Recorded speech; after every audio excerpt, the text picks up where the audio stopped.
All right, y'all, check this out.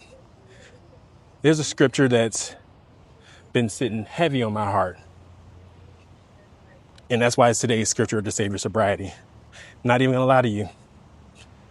This scripture right here made me look at this Deacon Dayne platform a lot more differently. It's Amos chapter 8, 11 and 12. And it says this: "Behold, days are coming, declares the Lord God, when I will send a famine on the land, not a famine for bread or a thirst for water, but rather for hearing the words of the Lord. People will stagger from sea to sea. They will go to and fro to seek the word of the Lord, but they will not find it." Oh, Amos 8, 11 through 12. Let that one marinate. If we're looking at it exegetically, God is not talking about food, good people. He's talking about access to truth. In the context, Amos is speaking to Israel during a time of rebellion. They had prophets, they had the law, they had access to God's word. But you know what they did? They rejected it. So God says, there's coming a time where you won't be able to hear me anymore. Whew. That sends a chill down my spine. Not because God has disappeared, but because they despised the voice of God when it was available. Now, I'll tell you right now, here's where it gets uncomfortable. We live in a time where there's more Christian content than ever. We've got podcasts, sermons, clips, quotes, reels. But if we're being honest, even with all of that, a lot of people are still starving, at least starving spiritually. You've got people out here scrolling for hours, listening to everything, but still feeling empty, confused, stuck, addicted, lost. And why? Because access doesn't equal intake. Noise doesn't equal truth. Information doesn't equal transformation. This is what Amos was warning about: a famine, not of availability, but of authentic, life-changing word. And I'm going to say something real direct to you. That's why this Deacon Dayne channel matters. Not because I'm perfect, not because I'm a pastor, not because I've got it all figured out. I already told you, I'm a sinner. I've been a sinner just like you. I'm the one who used to pray in church hungover after a night out. I'm the one who sat in church and struggled to feel God. I'm the one who tried to beat addiction with my own willpower and failed. So when I open up my mouth now, I'm not speaking theory. I'm speaking from experience, from survival. And good people, in my opinion, just my opinion, that matters, because a lot of people are out here teaching what they've studied, not what they lived. And when you're in a real battle, addiction, lust, insecurity, fear, shame, you don't just need information. You need truth that's been tested.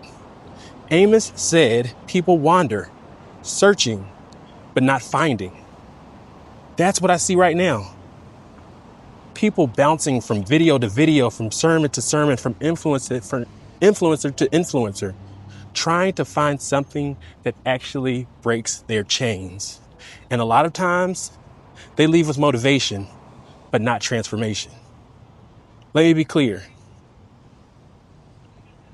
I know that feeling. So this channel is not here to entertain you.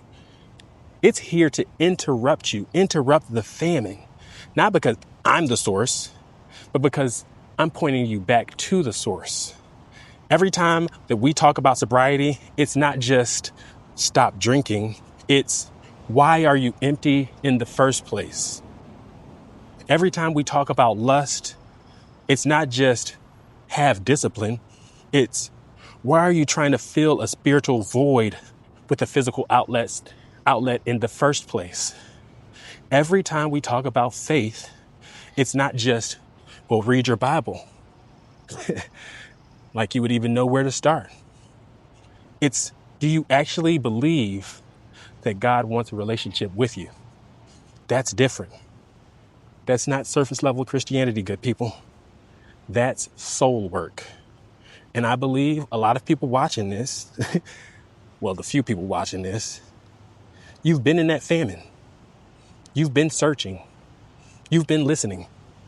But you still feel like something's missing. And as I'm thinking about it, this is the part that gets me. Amos says they'll be searching, but won't find it. They'll be searching, but won't find it. That's scary, isn't it? Because that means that you can be looking, but still not be receiving. And I made a decision in my life that I don't want to just hear content anymore. I want to hear God. I want to see it in the Word. I want to tie those two back together so that I know that when I'm going through something, God is my rock. It's my obedience. It's me saying, God, if you pulled me out, use me to speak to the ones that are still in it. Not polished, not perfect, but real. Because in a world full of noise, the world that we live in today, authentic truth is rare. And if Amos is right, we don't need more content. We need more clarity. We don't need more voices. We need more obedience. So if this channel helps you, if it helps you hear God a little bit more clearly, if it helps you fight a little better, if it helps you stay sober just one more day, if it helps you to pray, even or maybe especially if you don't feel like it, then this channel is doing exactly what it was called to do. Because I'll tell you what right now, good people, the famine is real. But you know what's also real? The solution. And it starts with us actually listening when God speaks. Peace and God bless.